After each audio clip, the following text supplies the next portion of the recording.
హరి ఓం. ఓం నమో భగవతే హయగ్రీవాయ. శ్రీమతే రామానుజాయ నమ. తిరుప్పావై అనే 30 ముత్యాలు గల మాలికలో మనం ఇప్పుడు కొలికిపూస వంటి 29వ పాశురానికి చేరుకున్నాం. దీన్ని హృదయ పాశురం అంటారు. ఇప్పటి వరకు మనం వ్రతం కోసం వస్తువులు అడిగాం, ఆభరణాలను అడిగాం. కానీ అవన్నీ నెపం మాత్రమే అని, మా అసలైన కోరిక నీవే అని గోపికలు తమ అంతరంగాన్ని ఆవిష్కరించే అద్భుత ఘట్టం ఇది. భక్తుడికి ఉండవలసిన పరమ లక్ష్యం ఏమిటో, మోక్షం అంటే ఏమిటో ఆండాళ్ తల్లి ఈ పాశురంలో మనకు దిశానిర్దేశం చేస్తారు. ఇది కేవలం పాట కాదు, జీవుడు దేవునికి సమర్పించుకునే ఆత్మ నివేదన. ఇక పాశురాన్ని విందాం. నీళా తుంగస్తనగిరితటీ సుప్తముద్బోధ్య కృష్ణం పారార్థ్యం స్వం శృతిశతశిరః సిద్ధమధ్యాపయంతి స్వోచ్ఛిష్టాయాం సృజనిగళితం యా బలాత్కృత్య భుంక్తే గోదా తస్యై నమ ఇదమిదం భూయ ఏవాస్తు భూయః. சிற்றம் சிறுகாலே வந்துன்னை சேவித்து உன் பொத்தாமரையடியே போற்றும் பொருள் கேளாய். பெற்றம்மை துண்ணும் குலத்தில் பிறந்து நீ குற்றேவலங்களைக் கொள்ளாமல் போகாது.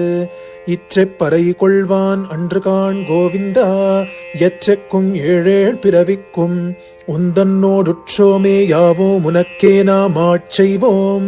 மற்ற நம் காமங்கள் மாற்றேலோரெம்பாவாய். ముందుగా ఈ పాశురంలోని గంభీరమైన భావాన్ని చూద్దాం. తెల్లవారుజామునే మేము నీ దగ్గరికి వచ్చి నీ తామర పువ్వుల వంటి పాదాలను సేవించి నిన్ను కీర్తిస్తున్నాం. అది ఎందుకో వినుస్వామి. పశువుల వెంట అడవులకు వెళ్ళే మా గొల్లకులంలో పుట్టిన ఓ గోవిందా, కేవలం ఈ రోజు ఇచ్చే తాత్కాలికమైన బహుమతుల కోసం మేము నీ దగ్గరకు రాలేదు. అది మా ఉద్దేశం కాదు. ఈ జన్మలోనే కాదు, జన్మ జన్మలకి 7 జన్మల దాకా మేము నీ బంధువులమై ఉండాలి. నీకే మేము దాసులమై ఉండాలి. మేము నీకు మాత్రమే సేవ చేయాలి. మాలో ఉన్న ఇతర కోరికలన్నింటినీ నీవే దయతో తొలగించి నీ ప్రేమలో మమ్మల్ని బంధించు అని వేడుకుంటున్నారు. ఇక ఈ పాశురంలోని విశేషాలను ఒక్కొక్కటిగా చూద్దాం. ఇక్కడ గోపికలు జన్మ జన్మలకు నీకే సేవ చేయాలి అని అడుగుతున్నారు. దీన్నే వైష్ణవ సంప్రదాయంలో కైంకర్యం అంటారు. స్వామి, ఈ వ్రతం ముగిశాక మేము మా ఇళ్లకు వెళ్ళిపోతామని అనుకోకు. మాకు పరమపదం కూడా వద్దు. నీవు ఎక్కడ పుడితే మేము అక్కడ పుట్టాలి. నీవు రామునివైతే మేము వానరులం కావాలి. నీవు శ్రీకృష్ణునివైతే మేము గోపికలం కావాలి. నీ నీడలా నీతోనే ఉండి నీకు సేవ చేయాలి అని వేడుకున్నారు గోపికలు. పూర్వాచార్యులు ఈ భావాన్ని రామాయణంతో అనుసంధానించి వ్యాఖ్యానించారు. అడవికి వెళ్ళేటప్పుడు లక్ష్మణుడు రామునితో అహం సర్వం కరిష్యామి అంటాడు. అంటే నీవు మేల్కొని ఉన్నప్పుడు, నిద్రిస్తున్నప్పుడు అన్ని వేళలా అన్ని విధాలా నీకు నేను సేవ చేస్తాను అని.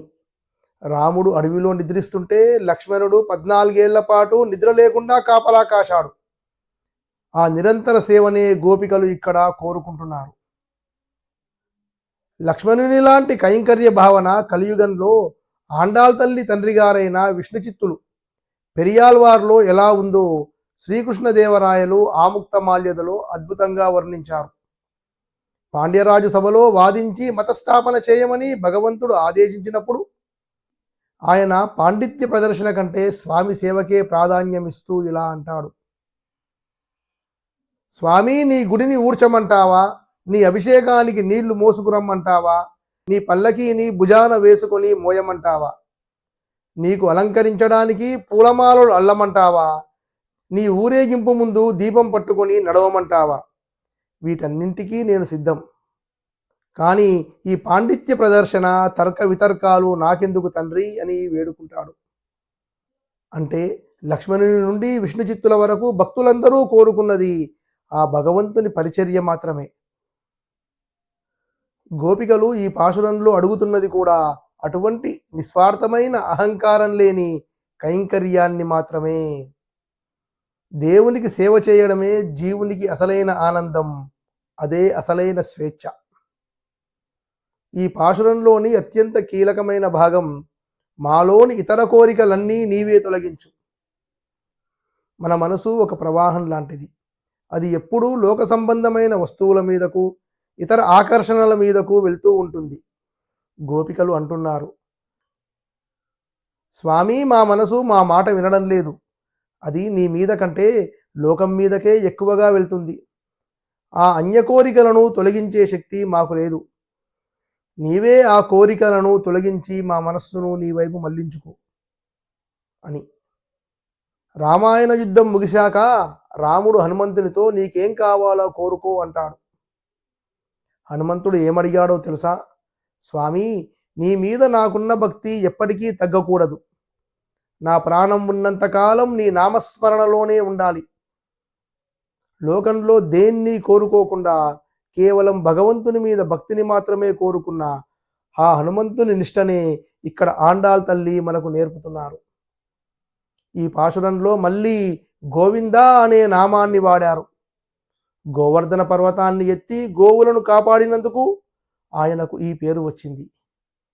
అయితే ఈ గోవిందనామానికి ఉన్న శక్తి ఎటువంటిదో మనకు పురాణాలు చెప్తున్నాయి, ఇతిహాసాలు చెప్తున్నాయి. కురుసభలో ద్రౌపదికి ఆపద వచ్చినప్పుడు ఆమె తన బంధువులను, భర్తలను, పెద్దలను రక్షించమని వేడుకున్నది.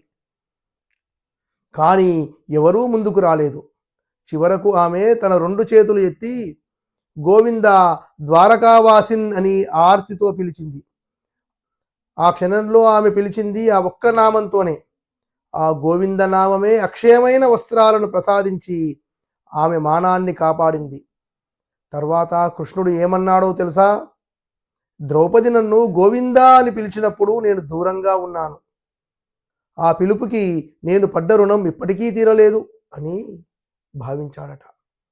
అంటే కేవలం ఒకసారి మనసారా గోవిందా అని పిలిస్తే భగవంతుడు మనకు శాశ్వతంగా రుణపడి ఉంటాడు. వ్యాఖ్యాన చక్రవర్తి పెరియవాచ్చన్ పిల్లే గారు ఏమన్నారంటే, గోవిందా అనే నామం కేవలం ఒక పేరు కాదు, అది ఒక రక్షణ కవచం. ద్రౌపదిని మానభంగం నుండి, గజేంద్రుణ్ణి మొసలి నోటి నుండి కాపాడింది ఈ నామమే. ఇక్కడ గోపికలు మాకు జ్ఞానం లేదు, మాకు కులం లేదు, మాకు కేవలం నీ నామమే దిక్కు అని శరణాగతి చేస్తున్నారు. గుహుడు, శబరి వంటి వారి సేవలను రాముడు ఎలాగైతే ఆదరించాడో మా సేవలను కూడా అలాగే స్వీకరించమని వారు వేడుకుంటున్నారు. నేటి కాలంలో మనం వస్తువుల వెనుక, హోదాల వెనుక పరిగెడుతున్నాం. కానీ ఈ పాశురం మనకు స్వార్థం లేని ప్రేమ, అన్కండిషనల్ లవ్ అంటే ఏమిటో చెప్తుంది.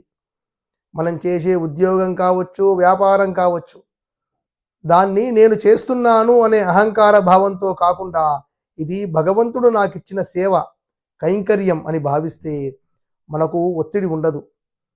లోకంలో ఏ బంధమైనా ఏదో ఒక ప్రతిఫలం ఆశిస్తుంది. కానీ దేవునితో బంధం మాత్రమే ప్రతిఫలం ఆశించదు. నువ్వు తోడుంటే చాలు అనే నమ్మకమే మనకు ఏ ఆపద వచ్చినా కొండంత అండగా నిలుస్తుంది. తిరుప్పావై వ్రతం అంటే కేవలం 30 రోజులు తెల్లవారుజామున లేవడం కాదు, మనల్ని భగవంతునికి అంకితం చేసుకోవడం. గోపికలు చివరగా అడిగింది పరై అంటే అనుగ్రహం. ఆ అనుగ్రహం ఏమంటే మనం ఎక్కడ ఉన్నా, ఏ స్థితిలో ఉన్నా పరమాత్మను మర్చిపోకుండా ఉండడం. ఈరోజు మనం కూడా ఆ మణివన్నన్ని వేడుకుందాం. ఓ గోవిందా, మాకు ధన కనక వస్తు వాహనాలు ఉన్నా లేకపోయినా పర్వాలేదు, కానీ నీ సేవ చేసే భాగ్యాన్ని మాత్రం దూరం చేయకు. మా మనసులోని కల్మషాన్ని కడిగివేసి నీ పాదాల చెంత మాకు చోటు ఇవ్వు. ఇది 29వ పాశురం, దాని విశేషాలు.